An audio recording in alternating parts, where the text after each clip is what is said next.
Bene, allora iniziamo. Buonasera a tutti. Buonasera professor Cassese, la ringraziamo molto per la sua presenza anche da remoto, veramente la sua presenza ci onora. Grazie molte. 21 italiane elette insieme a 535 italiani il 2 giugno del 46 all'Assemblea Costituente. 5 di esse, nei successivi 18 mesi, ebbero parte attiva nella Commissione dei 75 che elaborò la Costituzione. 21 italiane praticamente dimenticate, perché la Costituzione, come da Vulgata, è stata fatta dai padri costituenti. Non sono state mai contemplate le madri costituenti.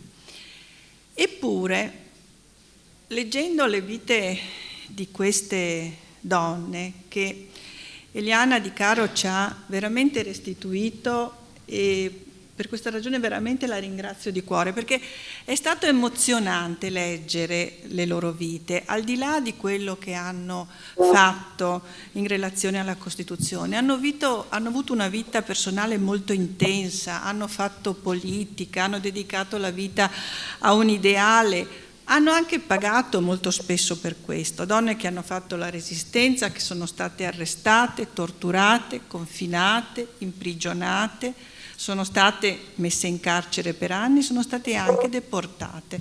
Donne che hanno compiuto delle azioni coraggiose. Pensiamo ad Angela Gotelli, che a Montegroppo sull'Appennino nel luglio del 1944 tratta con i tedeschi per uno scambio tra civili presi in ostaggio e tedeschi fatti prigionieri dai partigiani, riuscendo tra l'altro nell'intento ed evitando rappresaglie. Ma pensiamo a Teresa Mattei, la nonna della nostra ospite, che ringrazio perché ci porterà una testimonianza diretta di questa donna che comincia presto. A 17 anni, quando il suo professore magnifica le leggi razziali, meglio le leggi razziste, lei dice io non posso sopportare questo, esce dall'aula della scuola e per questo verrà bandita da tutte le scuole del regno e solo grazie a un cavillo giuridico e all'abilità di Calamandrei riuscirà a finire il liceo. Ma durante la resistenza fa saltare in una galleria un convoglio con 12 vagoni pieni di tritrolo pronti a saltare. Donne che quindi hanno partecipato alla guerra e che dopo la guerra hanno partecipato alla ricostruzione del nostro paese e hanno contribuito a forgiare la nuova società democratica, impegnandosi in politica, nell'associazionismo, nella lotta per l'emancipazione della donna, che fossero dell'UDI, dell'Unione Donne Italiane di estrazione comunista, che fossero del CIFI, il Centro Italiano Femminile di estrazione democristiana. Tutte avevano un solo fine, perché quello che emerge, ed è anche la cifra di questo lavoro delle donne della Costituente, è stata la condivisione, che accomuna spesso, devo dire, il lavoro delle donne differenti per età, provenienza, estrazione sociale, ideali politici, che hanno saputo fare sintesi. Le costituenti donne sono riuscite a superare le divisioni e i colori politici e battersi con una sola voce. Adele Bey, una di loro, diceva in fondo ciò che predicava il cristianesimo è quello che vogliamo noi comuniste. Nilde Iotti dice, ricordando nel 1988 quello che avevano fatto, dice: quando sorgeva un problema noi donne, anche senza esserci messe d'accordo prima, sapevamo trovare immediatamente e direi istintivamente le forme dell'unità. Forse questo è proprio dello spirito femminile. Ovviamente le donne della Costituente si sono occupate degli argomenti che si ritenevano propri allora, quindi della famiglia, dell'emancipazione delle donne, ma non fu l'unico settore nel quale si impegnarono. Si impegnarono anche molto per il settore del lavoro, Maria Agamben Federici si occupò moltissimo della parità lavorativa tra uomo e donna. Adele Bey nel 1947, pensate nel 1947, presenta la Carta delle lavoratrici, parità di contratto, salario, assistenza. Fu una mossa rivoluzionaria per l'epoca e fece la grande battaglia per le tabacchine. Noi a Venezia sappiamo chi erano le tabacchine, avevano ritmi massacranti, temperature proibitive, senza l'inquadramento che avevano gli altri lavoratori anche all'epoca. Nel 1957 otterrà un aumento di salario e misure previdenziali. Ma Maria Unterrichter-Iervolino si occupò anche di attività internazionali, quindi non strettamente di temi legati al femminile, come si usa dire. E tra l'altro guardate che per partecipare ai lavori della Costituente, per poter contare qualcosa, hanno fatto difficoltà, perché le resistenze venivano anche dall'interno, venivano anche dai loro partiti. Nilde Iotti, il 4 giugno del 1942, scrive a Luigi Longo, vice segretario del PC: «Sono passati più di 6 mesi e nessuna responsabilità di lavoro mi è stata affidata. Questo pone una compagna in una posizione non giusta, quasi un'intrusa». Teresa Noce, in relazione alla sua partecipazione alla commissione di 75, dice: «Ho chiesto io di entrarci, se no mica mi ci mettevano, le cose bisogna prenderle di forza, altrimenti magari ci mettevano qualcuno di quei soliti intellettuali che combinano poco». E Maria Maddalena Rossi, quando affrontò l'argomento delle marocchinate, è un termine orribile per parlare di quelle donne che furono stuprate, violate, saccheggiate dai marocchini dell'esercito francese nel 1945, deve parlare alle ore 21, perché l'argomento era sconveniente. Quindi parlare di cose di cui erano vittime le donne, in cui erano state praticamente vittime di reati, perché così si chiamano, era sconveniente. L'argomento era scabroso.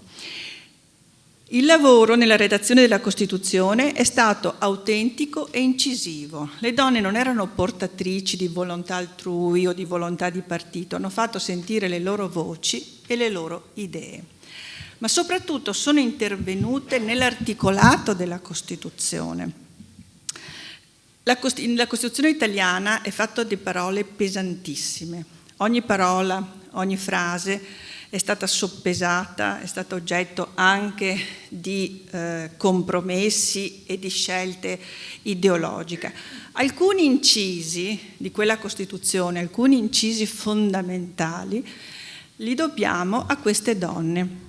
Lina Merlin, all'articolo 3, che è quello che parla della parità tra tutti i cittadini, dicendo che tutti i cittadini hanno pari dignità sociale, sono uguali di fronte alla legge, diceva senza distinzioni di razza, lingua e religione, e lei aggiunge senza distinzioni di sesso. Forse poteva essere una cosa pleonastica, ma era una parola che rafforzava il principio di uguaglianza. Al secondo comma, Teresa Mattei, il secondo comma dell'articolo 3 è quello che dice che la Repubblica si impegna ad eliminare tutte le situazioni che ostacolino la parità, fa aggiungere un di fatto. Sembra un'inutile aggiunta, è fondamentale, perché ci sono delle leggi che formalmente attuano la parità tra donna e uomo, ma di fatto non la attuano. Quindi, se di fatto non la attuano, sono incostituzionali. All'articolo 37 molte avevano cercato di togliere quella funzione essenziale della donna. Nell'articolo 37 che parla di parità lavorativa tra uomo e donna, si parlava di funzione essenziale materna della donna. Avevano cercato di togliere quell'essenziale perché la donna era altro dall'essere madre e dall'essere moglie. Non ci sono riuscite, ma hanno fatto aggiungere un inciso significativo, e questa fu anche lettera Pollastrini: assicurare alla madre e al bambino una speciale e adeguata protezione. Io devo anche a a queste costituenti se sono riuscita a diventare magistrato. Non ci sono riuscite loro perché ma avevano tentato. Maria Maddalena Rossi e Teresa Mattei avevano proposto un emendamento all'articolo 51 dove si parla di accesso di tutti i cittadini agli uffici pubblici, proprio la possibilità per le donne di diventare magistrato.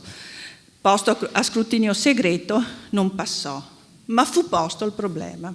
Ci volle poi una legge successiva perché le donne potessero entrare in magistratura, ma il problema fu posto dalle donne all'interno dell'Assemblea Costituente.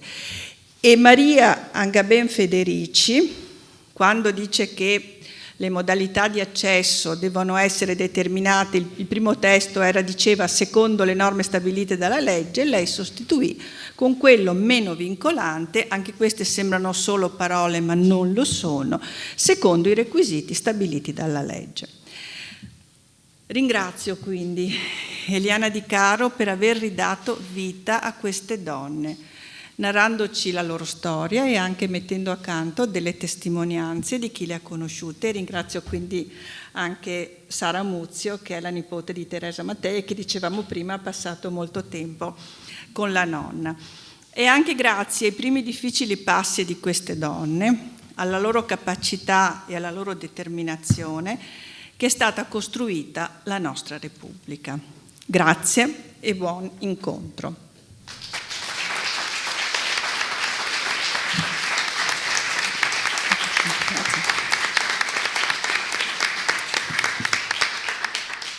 Io adesso sono molto felice di chiamare, dico prima una nostra socia, prima che una grande attrice, di chiamare Ottavia Piccolo a recitare la Costituzione Mia sorella, ringraziandola tanto perché ha trovato uno spazietto nella sua tournée.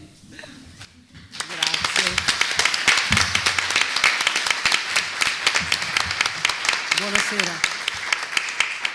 No, sono io che ringrazio tutte voi, tutti voi, perché per me è un onore e perché questo libro, che come vedremo poi non c'è qui personalmente di persona, come si dice, ma ci sarà nelle librerie e presto lo potremo avere. Io quindi non l'ho ancora letto, ma sono molto curiosa e gli faccio tantissimi auguri.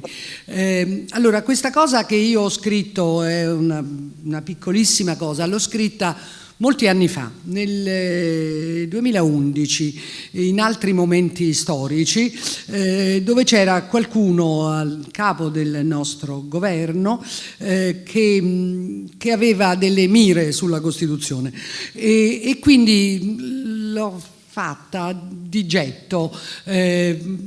Ma non è superata, perché qualcuno che dice che questa Costituzione va ritoccata c'è sempre, quindi va bene, quindi adesso ve la leggo. La Costituzione della Repubblica Italiana è mia sorella. Io sono del 1949, lei ha quasi 2 anni più di me. Lei è quella che ha studiato, io sono quella che ha voluto fare l'artista. È ovvio che per molti anni, mentre lei in silenzio si occupava anche di me, io non mi sono occupata di lei. Quando ero ragazzina, il mio orizzonte era io stessa. Sogni da realizzare? I miei. Progetti di lavoro? I miei. Affetti, passioni, rabbie, soltanto quello che mi nasceva dentro. Di mia sorella, la Costituzione della Repubblica Italiana, non tenevo conto.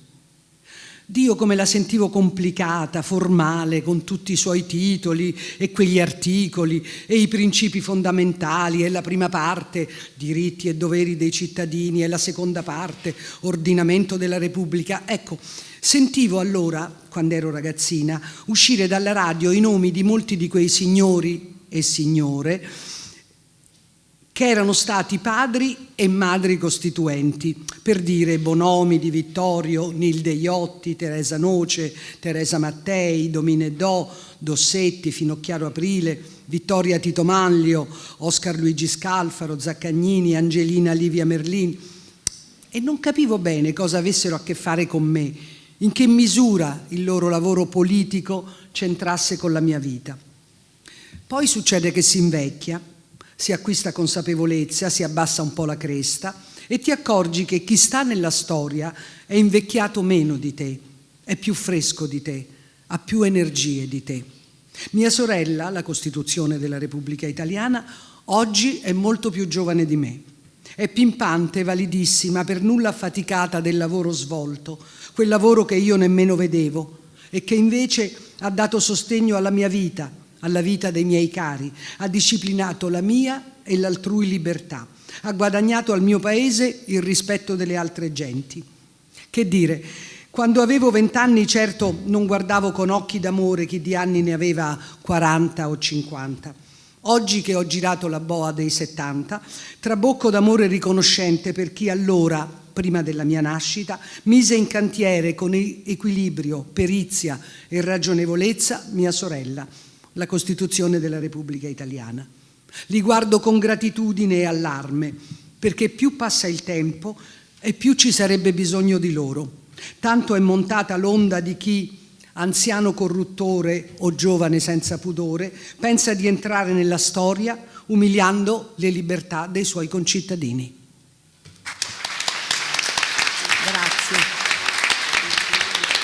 Grazie davvero.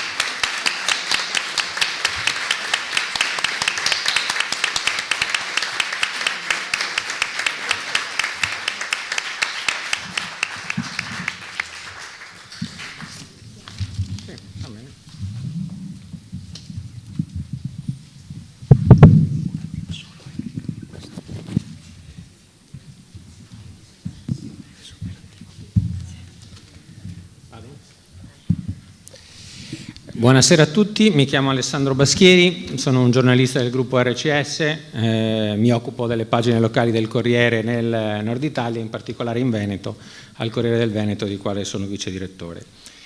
Ringrazio l'Ateneo Veneto per la splendida organizzazione e ringrazio la Presidente per l'esaustiva presentazione che ridurrà di molto il mio intervento, perché è stata splendida per chiarezza e ha anche centrato tutti i temi di cui volevo accennare, per cui io ridurrò molto i miei. E ringrazio ovviamente l'autrice del libro, Eliana Di Caro, giornalista che si è occupata di economia, di politica, si occupa adesso anche di cultura, sempre con grande professionalità, nel merito delle cose e pensando proprio ai suoi tornaconti e ai suoi interessi personali, tanto che, come diceva giustamente, ha dimenticato tutti i libri. In realtà è un disguido, non è una dimenticanza, e per cui non li potrete acquistare stasera, ma se li volete, e penso che ne valga la pena, li potete trovare in libreria.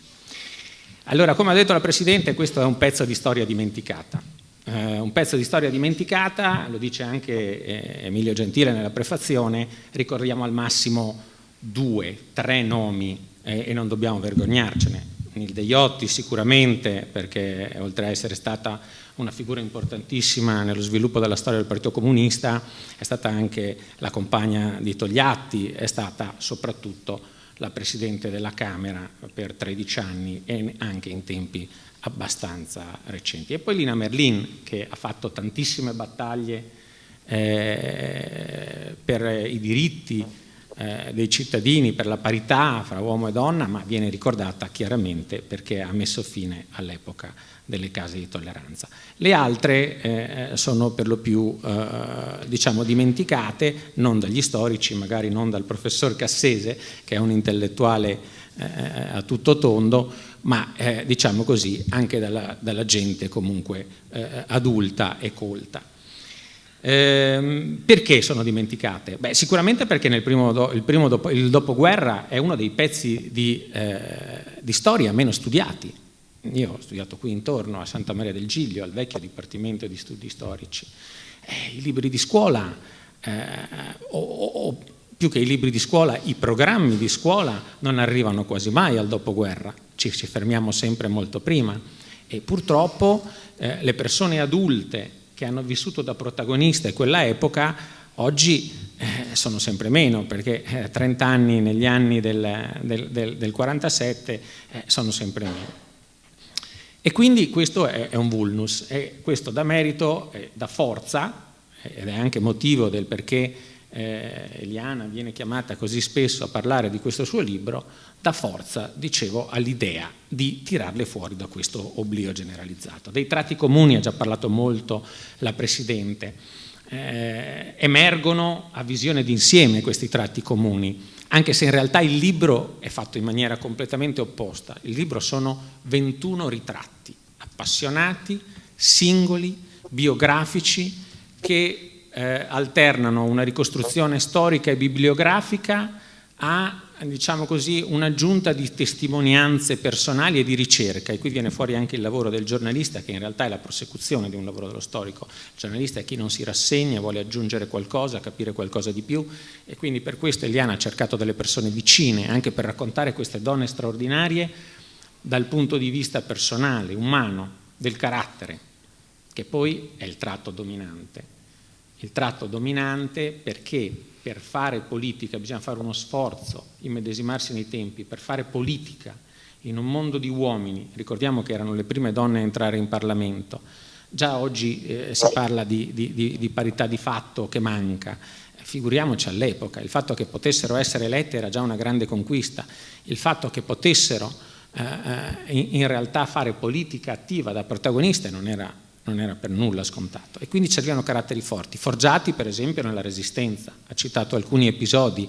A me devo dire che il capitolo che è piaciuto di più è proprio quello di Teresa Mattei. Ha citato questa cosa incredibile dell'attentato ai 12 vagoni di tritolo che erano destinati all'esercito tedesco, ma la coda è che poi è fuggita Teresa Mattei, che era la più giovane delle madri costituenti, aveva credo solo 25 anni quando entrò alla Costituente. È fuggita ed entrò all'università, mi pare di Firenze, e si confuse alle laureande, e con la complicità improvvisata di un professore improvvisò una discussione di laurea e sfuggì ai tedeschi che le sfilavano intorno in questo modo. Quindi la staffetta, ha citato la trattativa, erano donne speciali e forti, e forse anche un po' difficili anche nel loro personale, perché sono donne che sicuramente hanno dei caratteri duri, non morbidi, e quindi diciamo così sono delle persone che per farsi notare hanno dovuto fare di più. Vabbè, questo abbiamo già citato. Ecco, una cosa ne abbiamo discusso io e Eliana prima di presentare questo libro, sul vero ruolo che hanno avuto queste 21 donne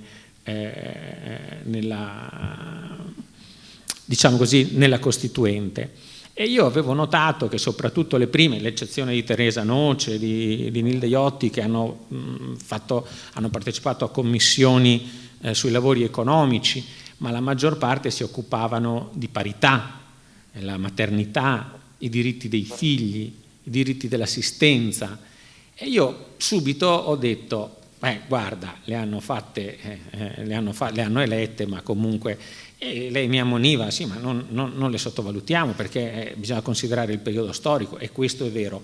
Però poi, arrivando avanti nel libro, ho trovato questo virgolettato di Bianca Bianchi, socialista. Intanto che trovo la pagina, vi racconto chi era intanto una donna bellissima, così viene descritta, la più bella fra le parlamentari, tanto che quando entrava in Parlamento ironizzavano i colleghi maschi, e con una punta, diciamo così, anzi senza punta, con maschilismo totale, dicevano: evviva il socialismo, è arrivato il socialismo. È un complimento un po', sempre meglio di quelli che si sentono oggi, però insomma. Ecco, vi leggo cosa diceva Bianca Bianchi a proposito del ruolo che veniva loro imposto. Perché gli uomini maschi controllano il potere, la politica. Alla donna che si avvicina al punto focale vengono chieste credenziali più pesanti, e i ruoli che le vengono affidati sono circoscritti a settori considerati prepolitici. Mi pare la parola chiave. Quasi una continuazione del quotidiano: la famiglia, la sanità, i servizi sociali, l'assistenza agli anziani e così via. Questo fa capire che insomma la strada era appena iniziata, la strada per la parità, e forse non è ancora conclusa. Sottolineo un'ultimissima cosa prima di cedere la parola al professor Cassese, che avrà delle cose sicuramente più interessanti, e per non sovrappormi alla brillante presentazione della Presidente dell'Ateneo, il valore delle testimonianze. Il valore delle testimonianze. Io che ho studiato storia, da studente non ho nessun diciamo così, attestato da mostrare, però spesso mentre studiavo storia avevo già cominciato a fare il giornalista ed ero considerato figlio di un dio minore. Insomma, i giornalisti sono gli storici non ancora laureati, un po' pressapochisti.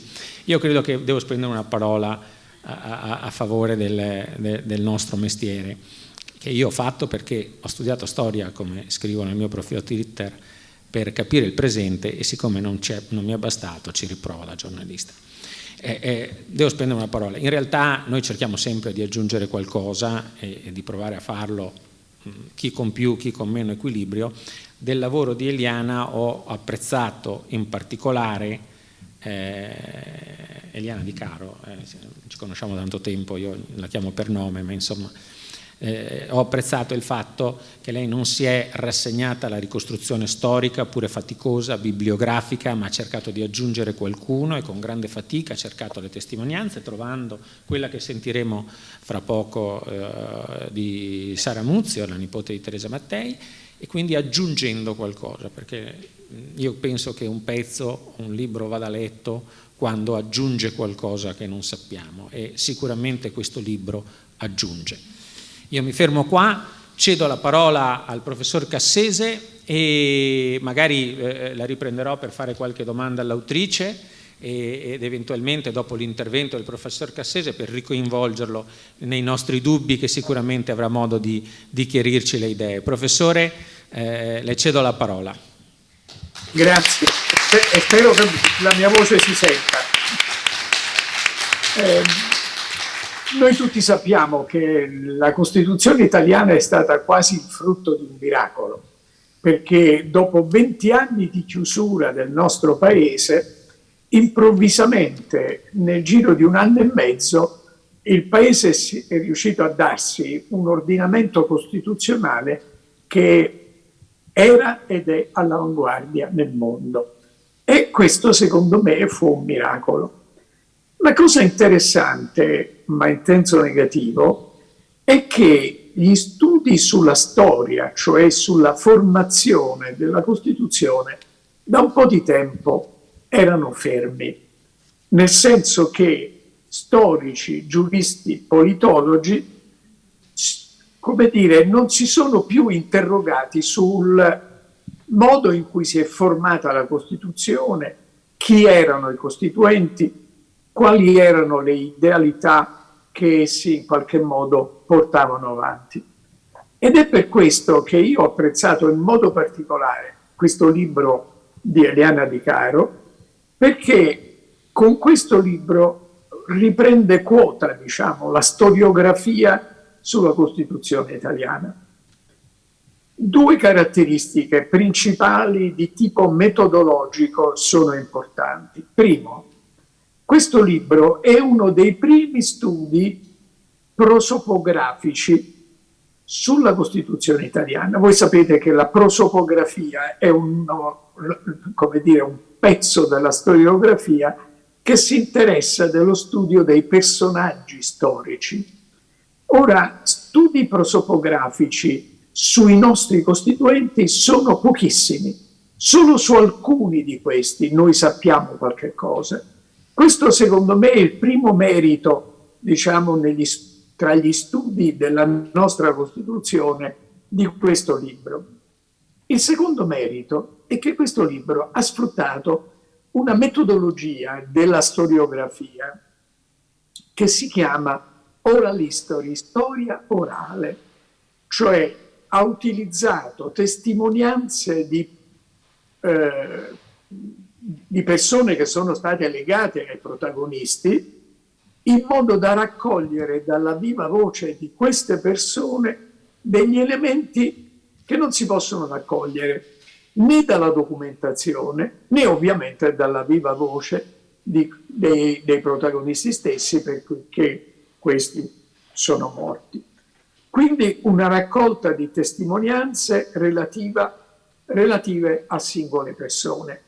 E quindi questo libro è una sorta di galleria di personaggi, 21 come avete sentito, che sono tutti quanti raccontati, oserei dire, come in un romanzo. Il libro si legge veramente con lo stesso interesse con cui si legge un romanzo. Ho detto all'autrice di questo libro qualche tempo fa che questo libro mi ha ricordato un altro libro che è uscito di recente di uno dei maggiori storici italiani, il professor Paolo Macri, che ha insegnato a lungo storia all'università, alla facoltà di lettere dell'Università di Napoli, un libro pubblicato dal Mulino intitolato Storie di fuoco, in cui vengono raccontate, vengono illustrati i personaggi e la loro azione di una parte della storia italiana, ma non solo della storia italiana, cominciando addirittura da Sant'Orre di Santa Rosa, uno dei personaggi del nostro Risorgimento. Come è stato già detto, questo è un libro che racconta la storia di donne coraggiose, ma, e questo è l'elemento in comune col libro di Paolo Macri, e di donne appassionate, cioè per cui una passione, in questo caso una passione politica, è diventata anche un impegno diciamo per il futuro del paese. Quali sono gli elementi ricorrenti di questi personaggi? È interessante, come dire, raccogliere dopo la lettura di questo libro, di questi 21 profili, le caratteristiche di questi personaggi. Innanzitutto, le origini. Le origini di queste persone, di queste donne, sono origini che rappresentano, per così dire, tutto lo spaccato della nostra società.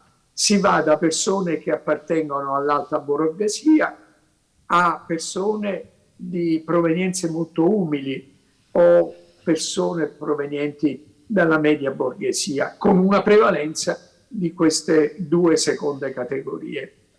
Seconda caratteristica, si tratta quasi sempre di persone che hanno, come dire, si sono impegnate nella vita civile, innanzitutto negli studi, che hanno completato i loro studi. Non sono come quei politici che sono venuti dopo, che, come dire, hanno lasciato da parte gli studi perché si sono impegnati nella politica, ma sono persone che hanno sentito come un dovere nei confronti della società, degli altri, di completare le loro attività di studio e di ricerca universitarie. Terza caratteristica molto interessante di tutti questi personaggi qui illustrati è che tutti sono tornati alla vita quotidiana con un impegno che è continuato nella società civile. Una cosa veramente interessante è vedere quante di queste persone, cessato o durante o dopo cessato il loro impegno politico nell'Assemblea Costituente o nell'Assemblea Costituente e poi nei parlamenti repubblicani, hanno continuato a far parte dell'Unione Donne Italiane o della FUCI, cioè specialmente delle due grandi organizzazioni, la prima che raccoglieva, diciamo, le persone della sinistra, per semplificare, socialiste e comuniste, e l'altra che raccoglieva le persone della democrazia cristiana.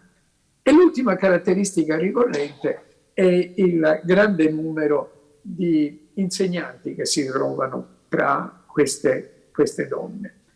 Quello che è caratteristico è che si tratta di quasi sempre di persone che si sono fatte da sole. E la cosa interessante è un passaggio in cui si parla del rapporto tra Nilde Iotti e il padre, in cui si racconta che del padre di Nilde Iotti, che era un ferroviere, e il quale è chiaramente di formazione comunista, di orientamento comunista, il quale osservava sempre alla figlia: guarda che i borghesi sanno e chi sa è padrone della propria vita. Io ritengo questo un insegnamento molto importante, che mette in connessione tra di loro la conoscenza, la competenza da un lato e dall'altro il futuro di una persona. Essere padroni della propria vita è importante per persone specialmente che provengono da classi sociali piuttosto basse. Di qui il fatto che queste 21 persone sono uno spaccato di vita sociale, ma anche di vita sociale di persone che hanno vissuto in diversi paesi e quindi diciamo che insegnano qualcosa anche come storia di persone che hanno emigrato. E l'altra cosa interessante che accomuna tutte queste persone è che si interessano nella loro attività alla Costituente, ma anche in molti casi per quelli che hanno continuato a un'attività politico-rappresentativa, non solo di problemi delle donne, non solo di problemi della famiglia, ma anche di tutti i problemi sociali e in molti casi anche di problemi economici legati a quelli sociali. Io ritengo veramente molto interessante un dettaglio importante che c'è a pagina 126 di questo libro e che è stato già ricordato, e cioè il fatto di Teresa Mattei che si batte per far introdurre quella espressione di fatto nella seconda parte dell'articolo 3 della Costituzione. Ora, io penso che sia importante ricordare che il secondo comma dell'articolo 3 della Costituzione, tanto per ricordarlo, l'articolo 3 della Costituzione è quello sul principio di eguaglianza e nel primo comma è consacrato il principio di eguaglianza in senso formale, tutti sono uguali davanti alla legge. Il secondo comma è dedicato al principio di eguaglianza in senso sostanziale, e cioè la Repubblica deve darsi da fare per far superare quelle diseguaglianze che di fatto, l'inserzione voluta da Teresa Mattei, che di fatto limitano l'eguaglianza tra i cittadini. Ora,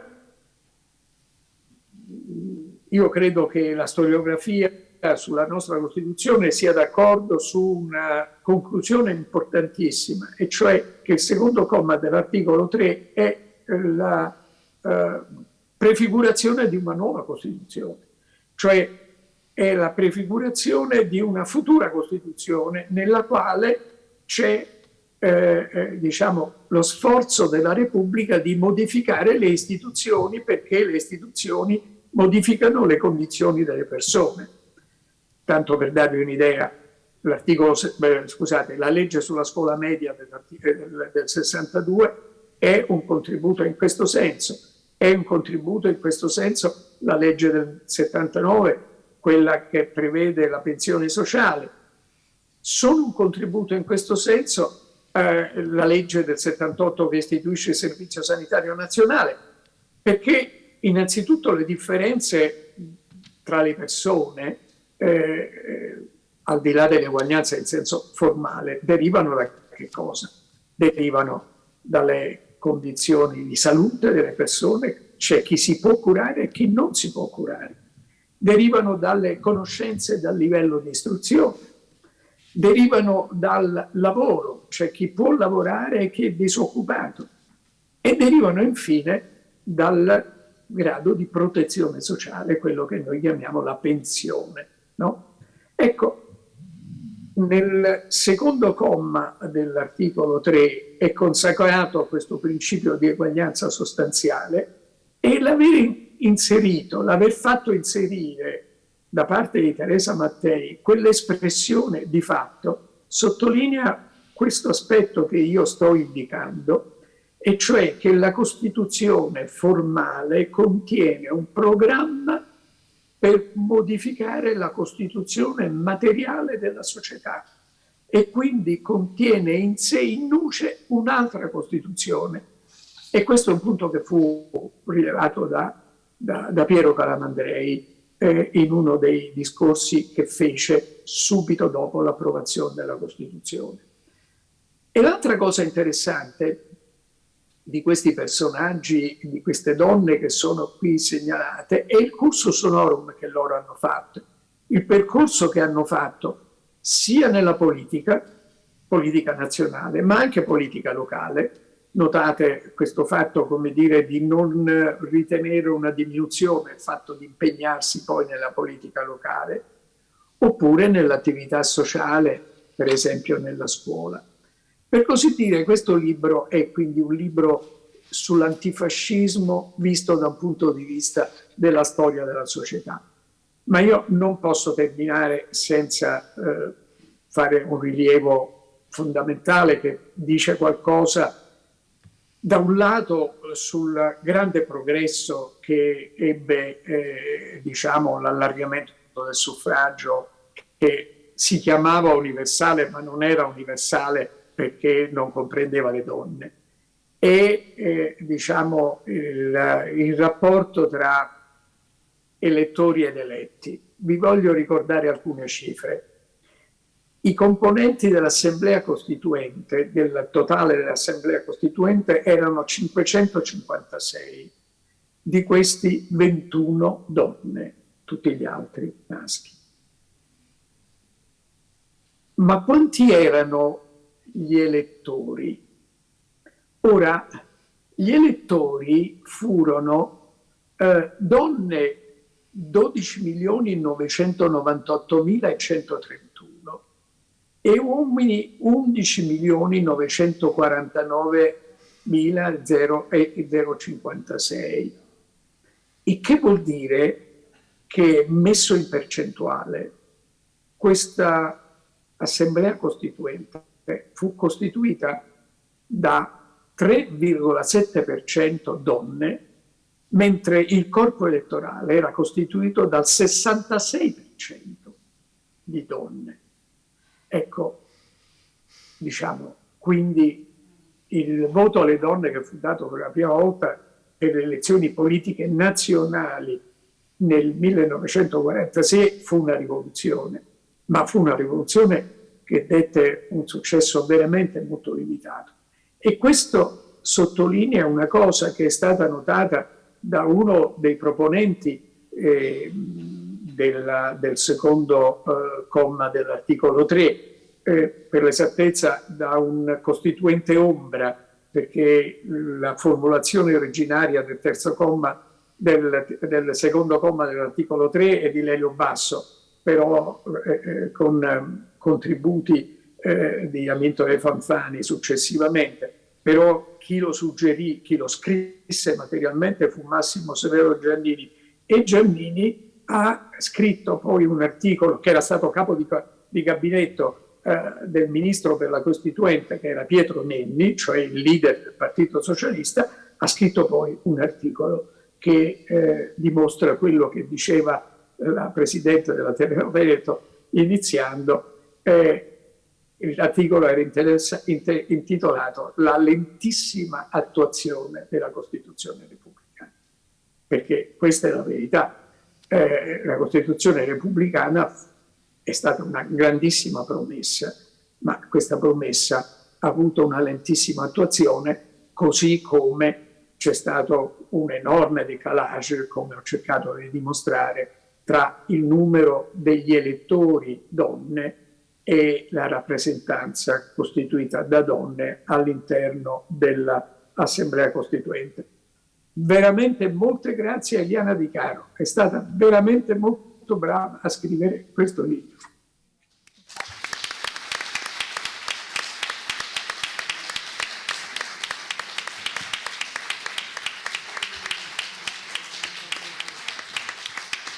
Io non la sento però. Ringraziamo il professor Cassese. giurista, professore alla Normale di Pisa, è stato anche ministro della funzione pubblica nel governo Ciampi, un intellettuale brillante, è giovane come la Costituzione, è sempre più attuale di noi giovani, tra virgolette, giovani pure noi. È il momento di parlare con l'autrice, prima di cedere la parola a Sara Muzio e avere la testimonianza viva, diretta di una delle madri, però mi pare giusto ora parlare con chi questo libro lo ha scritto. Eliana, raccontaci un po' come ti è venuta questa idea e come hai partorito questo lavoro. Intanto quanto tempo ci hai messo? Beh, prima fammi ringraziare la Presidente Magaraggia e tutto l'Ateneo Veneto per questo bellissimo appuntamento. Io ho fatto tante presentazioni e spero di farne ancora tante, mi emoziono ogni volta e oggi lo sono particolarmente perché il contesto è veramente, insomma, sontuoso e particolare. E ringrazio tantissimo Sabino Cassese per questa presentazione, per questa lezione che ci ha fatto sulla Costituzione, sull'Assemblea Costituente. Ovviamente ringrazio Alessandro che conosco da tanti anni e mi fa molto piacere averlo qua accanto a me in questa veste. Sara, che poi racconterò come siamo arrivati a incontrarci, e naturalmente Ottavia Piccolo per questa sorpresa. Era necessario fare i ringraziamenti uno per uno perché sentivo di doverlo fare. Allora, il libro è questo, abbiamo tanto detto che ahimè c'è stato un disguido e spero che possiate trovarlo se insomma, vi suscita l'interesse che mi auguro. Insomma, come è nato? È nato perché io lavoro al Domenicale del Sole 24 Ore, che è il supplemento di cultura del quotidiano, e mi occupo lì di donne, di emancipazione e di diritti ormai da 10 anni. Quindi voi immaginatevi nella redazione che afflusso di libri, di novità editoriali ci sono e come pian piano il tema delle donne abbia preso piede, si pubblichino sempre più volumi sotto vari profili comunque che riguardano personaggi femminili, battaglie in diversi periodi storici. Ecco, in tutti questi anni io mi sono resa conto che un libro corale sulle 21 Costituenti non c'era, soprattutto poi non c'era con un taglio che fosse a 360 gradi, cioè che contemplasse non soltanto il loro apporto alla Carta Costituzionale, che ovviamente è la prima cosa, ma anche che le raccontasse, cioè chi erano queste donne, cosa avevano fatto nella loro vita, come si erano trovate, per esempio, proprio loro ad essere elette in quel famoso eccezionale 2 giugno del 46, che storia avevano alle spalle. Insomma, avevo veramente una grande curiosità e nel tempo mettevo via magari dei ritagli, qualche rara monografia che effettivamente c'era su Teresa Mattei, su Teresa Noce, su Nilde Iotti, molte di più, però vi confesso anche il mio grande senso di colpa quando ho realizzato che alcuni nomi non li avevo mai sentiti nominare, pur essendo io lì in quella redazione. Quindi, non so, Angela Minella, una ligure di cui poi vi dirò qualcosa, non l'avevo mai sentita. Adele Bei, marchigiana, poi sono andata nel paese, in provincia di Pesaro, in cui lei è nata, a presentare il libro e insomma mi sono resa conto di quanto lì sia celebrata e insomma ricordata, e però anche loro, gli abitanti, sentono che ancora manca, no? un'adeguata celebrazione, un adeguato sentimento pubblico di chi sono queste 21 costituenti. Non vi dico la fatica, per esempio, che ho fatto per cercare le fotografie, perché io volevo che il lettore leggesse la storia e guardasse il volto di queste donne. È stato faticosissimo. E naturalmente poi l'entusiasmo cresceva a mano che leggevo gli atti parlamentari, che sappiate sono digitalizzati, quindi se qualcuno avesse la curiosità può rendersi conto della stoffa politica di queste donne. leggevo, non so, gli articoli dell'Unità o del Popolo di quella stagione, che sono due grandi fonti, i giornali, non erano i giornali di adesso che ahimè non sono più così letti purtroppo, insomma è stata una fonte importante. Mi sono resa conto che potevo effettivamente andare alla ricerca delle voci di chi le ha conosciute da vicino, di chi è stato parte della loro vita e che sarebbe stato un valore aggiunto. E allora c'era il Covid quando io ho scritto questo libro, è cominciata questa lunga ricerca fatta di telefonate, di una catena di telefonate, di mail, fino a quando per esempio sono arrivata al papà di Sara Muzio, e quindi come vedete che è il figlio di Teresa Mattei, e poi dal padre alla figlia, quando ho scoperto che abita a Venezia, e ci siamo incontrati a settembre, ed è stato effettivamente un lavoro che mi ha dato tanto, sentire anche queste voci e accumulare tanti dettagli della vita avventurosa che hanno avuto queste donne, che hanno contribuito a costruire proprio la nostra democrazia. Cioè loro sono arrivate all'Assemblea Costituente che avevano già una storia politica alle spalle, una militanza alle spalle, un sapere consolidato e degli obiettivi chiarissimi davanti a loro. È anche per questo che sono riuscite in quei 2 anni a far accettare il loro punto di vista e a modificare la scrittura di quegli articoli. Quindi ecco, insomma, questo è stato un po' la cornice in cui ho deciso di scrivere questo libro. E ti faccio subito una domanda che mi incuriosisce. Nel frattempo invito il professor Cassese a interromperci quando vuole, se vuole chiedere qualcosa, se vuole illuminarci su qualche punto di questa. A me incuriosisce sapere in quali di questi profili ti ha più affascinato e ai quali hai più ammirato, perché penso che comunque i meccanismi di identificazione che abbiamo propri verso i grandi personaggi della storia ci sono.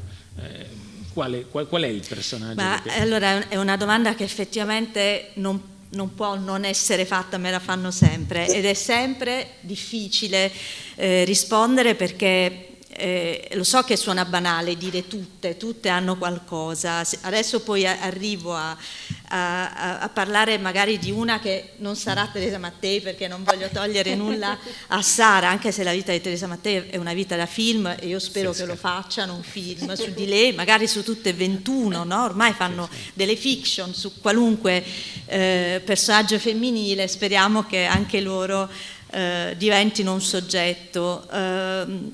Mi piacciono tutte, mi sono piaciute tutte, le ho trovate tutte con una loro punta di straordinarietà, perché pensiamo intanto con chi si misuravano queste donne in Assemblea Costituente, cioè con le menti politiche migliori, eccelse di quel pezzo di storia. A partire dai futuri 7 presidenti della Repubblica, perché c'era Einaudi, non li dico in fila, come me li ricordo, c'era Scalfaro, c'era Saragat, c'era Giovanni Leone. A proposito di dibattito sulla magistratura, era uno dei più accaniti, no? Nel dire che non era il caso, i tempi non erano maturi per ammettere le donne. E via dicendo. Pensiamo ovviamente ai leader di partito, De Gasperi, Togliatti, Aldo Moro, Giuseppe Dossetti, Nenni. Pensiamo agli intellettuali invece extrapolitici, chiamiamoli così: Benedetto Croce, Concetto Marchesi, Emilio Lussu, Piero Calamandrei. Cioè loro si misuravano con questi stratosferici uomini, quindi ecco, eppure lo facevano appunto guardando i dibattiti, leggendo insomma gli atti parlamentari, lo facevano senza alcun timore reverenziale, forti della loro capacità espressiva, perché appunto chi non si era laureata aveva in qualche modo studiato, comunque aveva una tempra tale, cioè nessuna era improvvisata, nessuna era approdata così per caso. e anche perché avevano delle motivazioni fortissime. Abbiamo sentito la condizione della donna, quale fosse, venivano dal ventennio fascista, quindi patria potestà, potestà maritale, l'adulterio era un reato, e non erano neanche le regine del focolare, come si soleva dire in realtà, perché erano pur sempre i mariti che sovrintendevano all'educazione dei figli, no? Quindi alla fine loro, le donne, le italiane, non avevano voce in capitolo in niente, e quindi le costituenti erano molto molto motivate. Ecco, Adele Bay è una di quelle che mi hanno colpito di più, perché era di questo paesino della provincia di Pesaro, era la terza di 11 figli, figlia di un boscaiolo, famiglia molto umile, la mamma invece era casalinga, certo, perché altrimenti chi li cresceva questi 11 figli, e lei a un certo punto è costretta ad abbandonare la scuola perché deve aiutare in casa, deve dare un contributo, e quindi va a fare la bracciante. Era talentuosissima, era molto brava, quindi lascia la scuola con dolore, e a 18 anni conosce Domenico Ciuffoli, che è un socialista, il quale però nella scissione di Livorno del 21 va con il PC, quindi aderisce al Partito Comunista. Al Partito Comunista si iscriverà pure lei più avanti, e poi nel frattempo però esplode il fascismo, no? Siamo negli anni 20, inizi degli anni 30, insomma ormai Benito Mussolini ha preso il potere, quindi loro, come tanti di quel passaggio storico, vanno all'estero e compiono la loro battaglia, la loro lotta antifascista fuori, in Francia, in Belgio, nel caso di Adele Bay. E lei era una deputata a ruolo di fenicottero. Chi erano i fenicotteri? Erano quelle donne che dall'estero venivano in Italia sotto falso nome per portare materiale di propaganda, per fare da raccordo con gli altri militanti, quindi un ruolo molto pericoloso in realtà, e non a caso sceglievano spesso le donne. Perché? Perché erano meno identificabili. Quindi anche Teresa Noce, Elettra Polastrini, cioè le altre di quella generazione. E però a un certo punto Adele Bay viene scoperta, viene arrestata, era il 1933, e la polizia fascista cerca di far leva sui suoi sentimenti di madre. Avevano 2 figli, lei e Ciuffoli, per farla parlare, per farle fare i nomi dei complici, e lei non si lascia minimamente condizionare e risponde a muso duro a questa polizia fascista dicendo: io mi devo vergognare di trascurare i miei figli, siete voi che vi dovete vergognare per quello che state facendo ai bambini di tutta l'Italia, e io sono qui e faccio questo sacrificio esattamente per loro e per dare un futuro a tutti loro. E quindi viene condannata a 18 anni di carcere, pensate un po', se ne fa 7. In questi 7 anni recupera tutto lo studio che le era stato precluso, quindi legge, si documenta, legge di tutto in realtà, dai russi ai trattati di economia. E per non farsi mancare niente si fa anche 2 anni di confino a Ventotene, dove trova tutta la prima linea del PC, trova Giuseppe Di Vittorio, che capisce subito la sua sensibilità per gli argomenti legati al lavoro, quindi la sua vena di sindacalista, e infatti sarà Di Vittorio, quando finisce tutto, a indicarla alla Consulta Nazionale, che è questa assemblea, chiamiamola così, di transizione verso l'Assemblea Costituente. E quindi poi il PC la candida all'Assemblea Costituente, lei viene eletta e si occuperà sempre dei temi legati al lavoro, e infatti il contratto per le tabacchine che ci ricordava poco fa la Presidente è una sua vittoria. E, insomma, l'ho trovata una vita esemplare, molto, cioè una vita politica, di quella politica che ci fa innamorare, insomma, di quelle donne che si spendono davvero senza risparmiarsi. E poi vabbè, dico soltanto, non faccio adesso altre vite, non vi racconto altre vite, se no non la finisco più, però ecco, anch'io volevo tornare su quello che diceva la Presidente, cioè sulla capacità di unirsi, di superare le differenze politiche. Erano 9 democristiane, 9 comuniste, 2 socialiste e un membro del Fronte dell'Uomo Qualunque. E ricordiamoci che le differenze erano feroci anche tra di loro, perché ciascuna credeva moltissimo nella linea del proprio partito, e però era tale la priorità di trovare di costruire una condizione diversa per tutte loro e per tutte le italiane, che poi significava costruire una diversa società, quindi era, diciamo, un obiettivo altissimo, era tale che riuscirono appunto a fare sintesi. E io poi nello scriverlo e anche nel parlare con tante amiche, colleghe, scrittrici eccetera, ci siamo chieste quando è che poi è successo ancora, cioè qual è stata l'ultima volta in cui delle esponenti politiche sono riuscite a fare un'operazione del genere. L'abbiamo identificata nella legge del 96 contro la violenza sessuale. È stata forse l'ultima volta in cui tutte le politiche trasversalmente, perché la relatrice era Alessandra Mussolini, abbiamo ricostruito, poi ed è stata approvata da democristiane, da esponenti della sinistra, insomma. E dopodiché nella mia memoria non riesco a ricordare un altro momento del genere.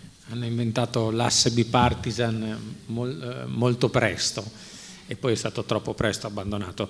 Beh, qui siamo in Veneto, però una parola bisogna dirla sulla madre veneta, è stata citata, forse è già conosciuta e quindi qui stiamo scoprendo volti nuovi, però di Lina Merlin qualcosa bisogna dire. Innanzitutto la cosa che più mi ha colpito è, vedete come a volte nascono le carriere politiche, gli ideali, il fatto del perché Lina Merlin si sia avvicinata alla politica. Si è avvicinata perché lei nella Grande Guerra ha perso 3 fratelli su 4. 3 fratelli su 4 morti in guerra e nell'avvicinarsi ai temi sociali, alla politica, ha cercato il partito, l'unico partito che era apertamente contrario all'ingresso in guerra, e così è diventata socialista. Poi litigherà col partito, se ne andrà, ne succederanno di ogni. Però la carriera politica di Lina Merlin è molto coerente fino a un cosiddetto finale a sorpresa che anche Eliana, discutendone prima di fare questo incontro, mi ricordava e diceva che l'aveva sorpreso. Vuoi continuare tu a raccontare questo episodio? Sì, perché appunto io poi ho cercato di seguire anche il dopo, no, di queste donne, cosa è successo dopo la Costituente, che percorso politico hanno avuto. E Lina Merlin, lo sappiamo, la conosciamo tutti per la legge sulla chiusura delle case di tolleranza, che è un progetto di legge su cui si è spesa per 10 anni fino a vincere tutte le resistenze e a portare a casa appunto questo risultato nel 58. Poi, come accennava Alessandro, ahimè, è entrata in dissidio col Partito Socialista, è stata emarginata e non si è più occupata di nulla concretamente in Parlamento, però prese posizione nel referendum per l'abrogazione del divorzio, prese posizione con il sì, cioè a favore dell'abrogazione. E effettivamente la cosa mi ha colpito, perché considerando l'iter politico, ad esempio leggendo tutti gli interventi proprio parlamentari in sede costituente, non me l'aspettavo, ma lei era una persona molto pragmatica e ancorata alla realtà, e secondo lei le donne si sarebbero paradossalmente trovate in difficoltà divorziando, perché non avevano ancora un'autonomia economica consolidata e quindi paradossalmente sarebbero state colpite dal divorzio. E questo probabilmente per certi versi aveva anche ragione, perché il lavoro, come sappiamo, è una spina nel fianco per le donne, all'interno ovviamente poi degli equilibri familiari. Sappiamo tutti che spesso conciliare il lavoro e la cura della famiglia ancora ora non è semplice, immaginiamoci all'epoca.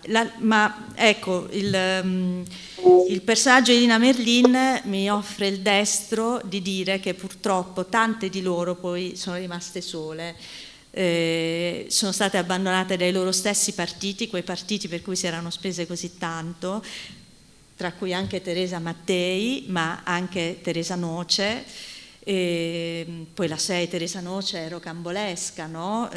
Tutto è nato dalla fine della sua relazione, del suo rapporto con Luigi Longo, il quale fece pubblicare sul Corriere della Sera la notizia dell'annullamento del matrimonio, un annullamento a insaputa della moglie di Teresa Noce, la quale, letto il trafiletto, disse: ma no, ci sarà un errore, è una fake news, avrà pensato, del Corriere della Sera, perché poi il PC è contrario, il partito è contrario all'annullamento, non può essere. Quindi scrisse al giornale per chiedere ragione, no? E ovviamente invece si sentì rispondere che era proprio vero, e nel frattempo il partito non le perdonò di aver portato alla ribalta delle cronache l'accaduto, e lei fu emarginata dalla direzione del PC. Per lei fu un dolore enorme, come ha scritto lei stessa: il dolore più grande della mia vita. Ma c'è da crederlo, perché tutte quante avevano una passione totalizzante per la politica, quindi ci sta, insomma. Un'ultima cosa prima di passare la parola a Sara: volevo chiedere al professore un giudizio storico se è stata Lina Merlin o quale altra delle madri ad avere forse l'impatto più forte nel dibattito sulla parità tra le costituenti, oppure se c'è stato o non c'è stata una persona, c'è stato un momento, un episodio in cui secondo lei, al di là del di fatto che giustamente sottolineavate tutti prima, che ha inciso in questa lunga strada che è verso la parità che abbiamo intrapreso in quegli anni?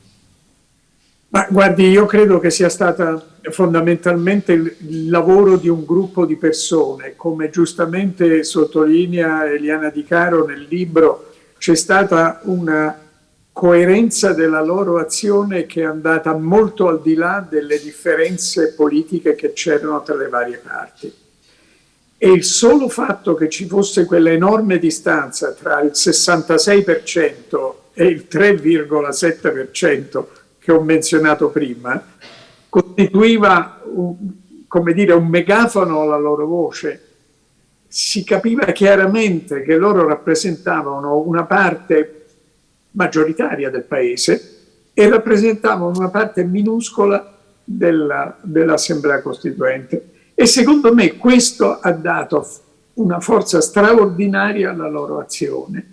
Senza quelle 21 persone, che erano poche in numero, ma invece erano pesanti invece per il modo in cui fecero sentire la loro voce, non ci sarebbe stato quel risultato che noi troviamo in tutta la Costituzione, perché il principio di eguaglianza, specialmente il principio di eguaglianza tra i sessi, è un leitmotiv di tutta la Costituzione, perché si trova spesso ripetuto, non solo nell'articolo 3, ma spesso ripetuto questo principio. Se dovessi, per concludere, e mi dovete scusare se poi tra poco devo lasciarvi, se potessi suggerire una continuazione di questo lavoro a Eliana Di Caro o qualcuno che voglia dedicarcisi, io direi questo: queste 21 persone hanno acceso una fiaccola. Chi è poi dopo che l'ha portata avanti? Perché ci sono state delle persone che hanno fatto, delle donne che sono state protagoniste delle vicende successive, quelle che ho menzionato, alcune di quelle che ho menzionato, la scuola media unica, il servizio sanitario nazionale, quei fattori cioè che hanno assicurato l'eguaglianza, poiché innanzitutto l'eguaglianza è eguaglianza tra le persone indipendentemente dalla loro razza, dal loro sesso e così via. Chi è poi dopo che ha preso la fiaccola e l'ha portata avanti?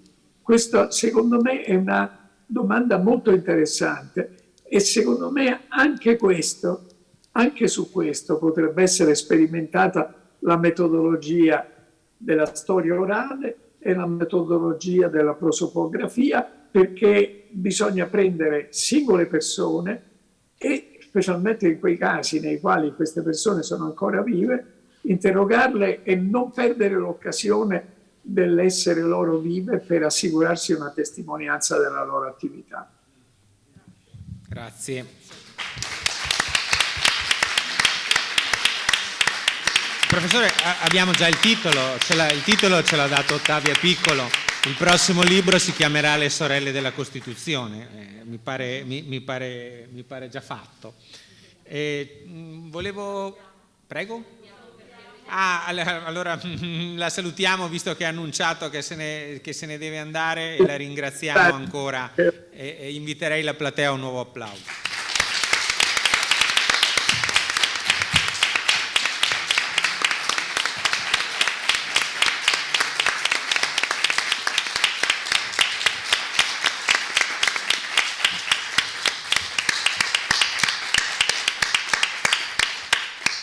Cedo la parola a Sara Muzio,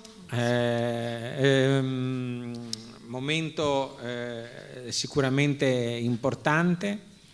La vita di Teresa Mattei ne abbiamo già parlato, è veramente affascinante, purtroppo è anche tragica, ci sono dei dolori profondi, dei lutti profondi nella vita di questa donna, altrettanto profondi quanto gli insegnamenti. Non mi metto a raccontare gli aneddoti, perché vorrei sentirli dalla viva voce della nipote e anche capire qual è l'eredità di pensiero e umana, soprattutto perché di pensiero la possiamo sempre studiare, ma umana la possiamo solo ascoltare, che le ha lasciato questa donna straordinaria. Intanto grazie di essere qui con noi.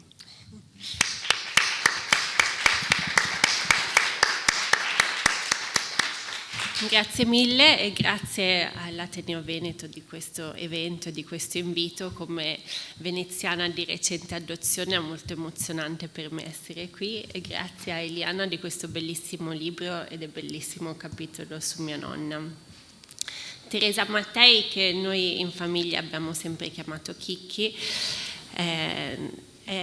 era mia nonna e io sono sempre stata molto legata con lei crescendo. Sono praticamente nata in casa sua in Toscana, questa casa che lei aveva comprato un anno prima che io nascessi, e ho passato, anche vivendo all'estero, andavo a trovarla 3 volte all'anno, passavo tutte le estati insieme a lei.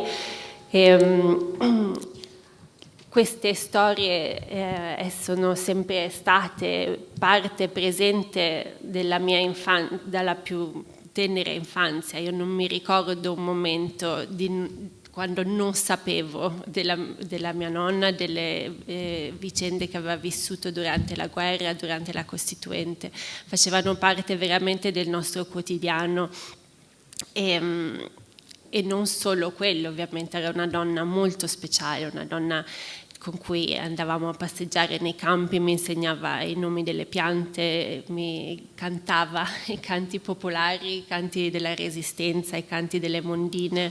Sono tutte cose che hanno fatto parte della mia vita e sicuramente in modo fondamentale mi hanno formato in termini della mia coscienza politica, sociale, dei miei valori e tutto il resto, in un modo che a volte ha creato un po' una separazione tra me e i miei coetanei, perché io ho sempre saputo dei sacrifici e delle lotte che ci hanno portato al mondo che noi bambini, adolescenti, ragazzi al quale avevamo accesso, le nostre libertà, i nostri diritti erano stato frutto di questa generazione che aveva combattuto per queste cose, e in questo senso magari molti dei miei coetanei non avevano la stessa percezione di questa cosa, cosa che forse avviene maggiormente oggigiorno,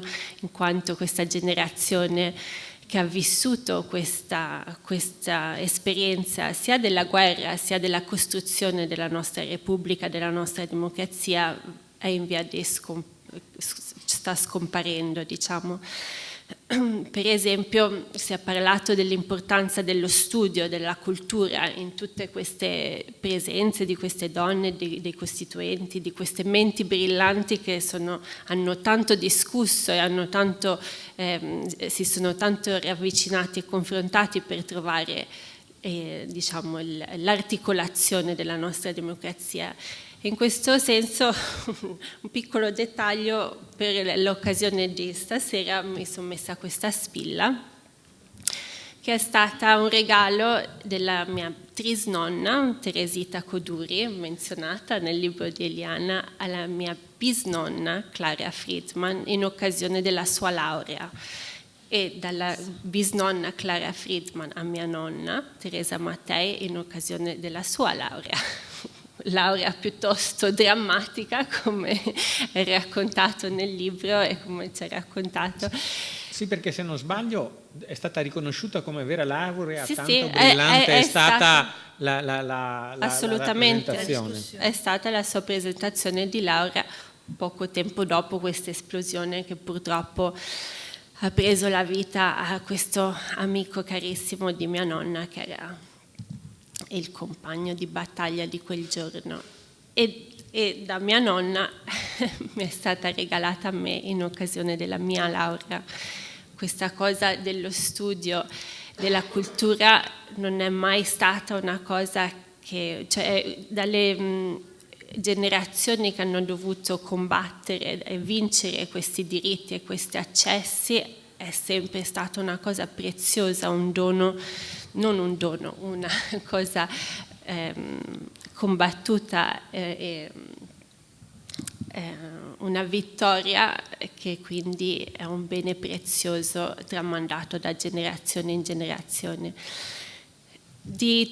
A parte, diciamo, le storie raccontate in famiglia, che sono sempre state tantissime e sempre state molto appassionanti, oltre a quelle menzionate nel libro di Eliana. Ricordo queste storie, per esempio, della nonna durante la guerra, quando ha disarmato un soldato usando una penna stilografica, facendo finta che fosse una pistola puntata nella schiena di questo soldato che ha trovato in un momento di missione, oppure appunto quella del treno fatto saltare in aria.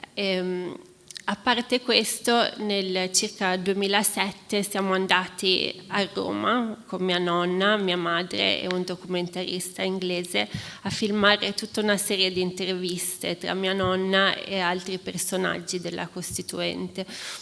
E tra queste interviste, ognuna appassionante, ricordo molto quella che è stata tra mia nonna e l'ex presidente Oscar Luigi Scalfaro, che è stata veramente emozionante, perché si vedevano queste due persone, queste due eminenze, queste menti brillanti, e si sentiva un tale spirito di stima e quella specie di affetto che viene tra le persone quando hanno vissuto un'esperienza veramente forte insieme, e nel modo in cui loro parlavano dell'esperienza della Costituente, di questo modo di lavorare insieme, anche avendo posizioni politiche diverse, posizioni ideologiche diverse, un tempo in cui la politica non era fatta di retorica e di isterismi e di battaglie senza senso, ma era fatta veramente di costruzione, di cercare di capire insieme come costruire questa Repubblica, questa democrazia,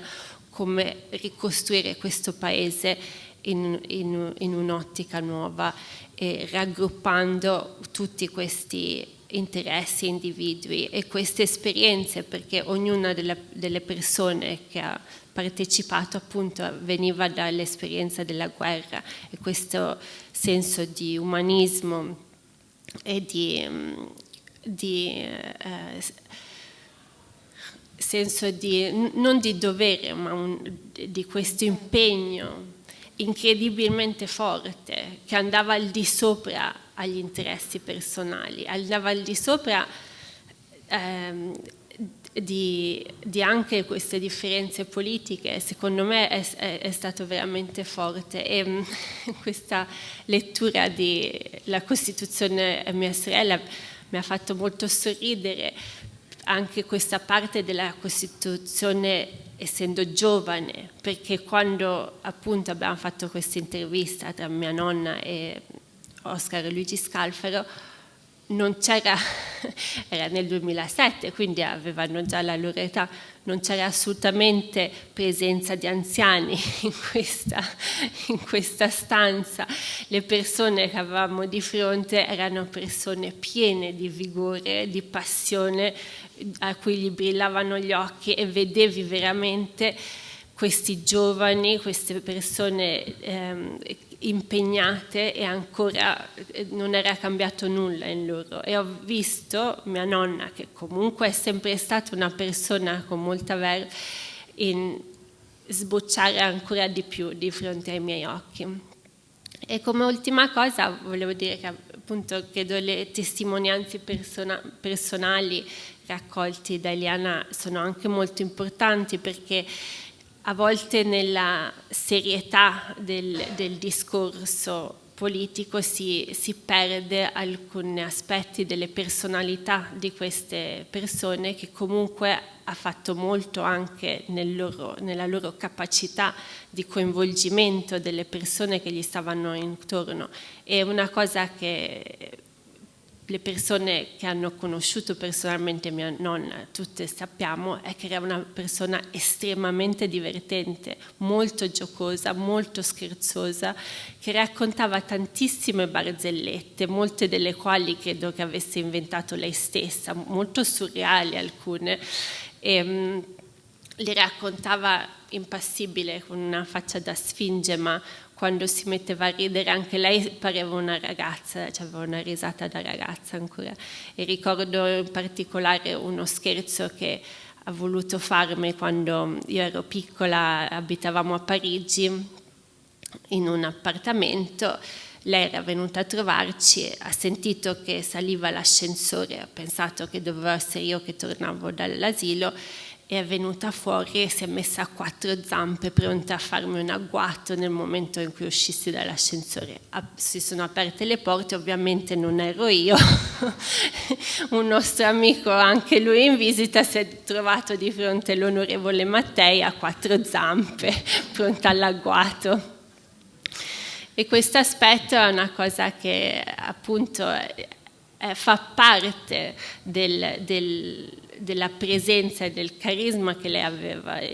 Tutti i miei amici che l'hanno conosciuta si sono innamorati di lei, e quando è mancata ho avuto telefonate da persone che non vedevo dall'adolescenza. È stata una persona marcante per tutti quanti l'abbiano conosciuta.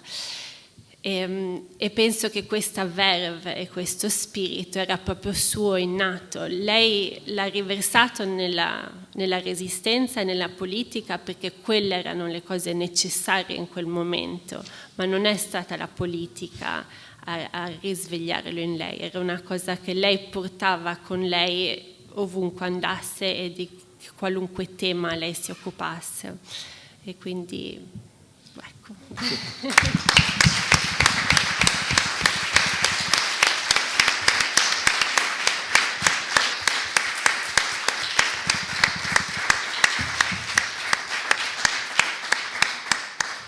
L'ultima frase pronunciata da Saramuzzo mi fa venire in mente una frase di tale Emil Ludwig, che era il biografo di Napoleone, che disse: l'energia è il tratto dei grandi uomini e delle grandi donne, la grande energia, e probabilmente questa donna ce l'aveva, e se non fosse nata in un altro periodo storico avrebbe fatto sicuramente qualcosa di altrettanto importante. Io, anche se ci avviciniamo, io vorrei sentire parlare un altro po' la Saramuzzo. Inviterei Eliana, che dopo tutto è giornalista, lei come me, a chiederle qualcosa per approfondire la figura di sua nonna, che credo possa insegnare molto a tutti noi. Ma sì, infatti l'istinto è quello di prendere di nuovo appunti perché non mi stanco mai. Non so se vuoi raccontare della sua battaglia che ha fatto contro Pripke, è una cosa che mi ha colpito molto. Sì, è una battaglia che appunto è menzionata nel libro di Eliana, di cui ha parlato mio padre. È una cosa che io ero piccola quando è successa, ma era questa cosa, è difficile parlarne perché ovviamente per la nonna era una cosa molto personale. Pripke era stato il torturatore di suo fratello Gianfranco, che si era poi impiccato in prigionia per evitare di dare i nomi dei suoi compagni.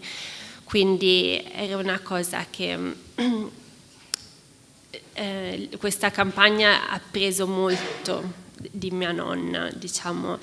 Lei è riuscita a fare una campagna molto estesa con queste cartoline che erano molto impattanti, che erano queste cartoline che sembravano macchiate di sangue, intitolate "L'obbedienza non è una virtù", per cercare di far sì che Pripke venisse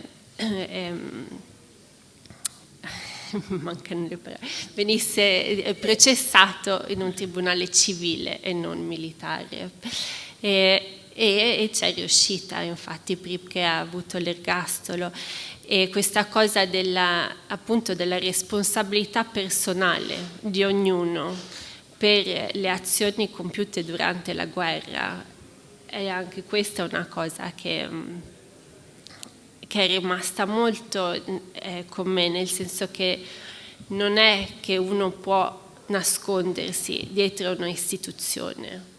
E quando le cose sono sbagliate, come lei stessa a scuola si è ribellata quando venivano discusse le leggi razziali.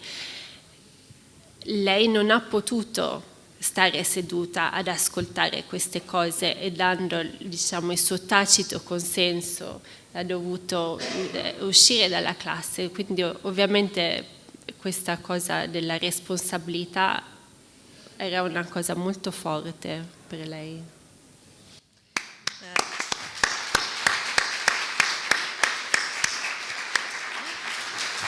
Chiederei alla Presidente magari di venire a chiudere l'incontro, se lo desidera, per dire, io devo dire, dico solo un'ultima cosa. Io sono stato veramente contento perché rispetto alla mia regola c'è un pezzo o un giorno vale se aggiunge qualcosa. Io oggi ne esco da qua con qualcosa in più, e di questo ringrazio tutti, prima di tutto chi mi ha invitato.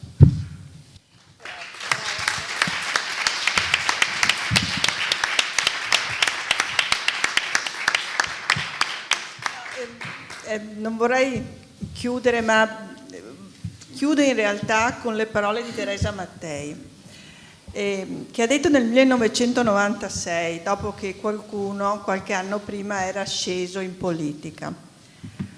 E lei ha detto questo: oggi, nell'ascoltare la frase molto usata "scendere in politica", provo fastidio. Nel 1946 nessuno avrebbe usato tale espressione. Si poteva semmai parlare di organizzarsi e salire in politica. Anche un mandato parlamentare assumeva un significato, direi, religioso, di assunzione di responsabilità, a cui sentivamo di dover corrispondere con tutto il meglio di noi, nel più profondo disinteresse personale.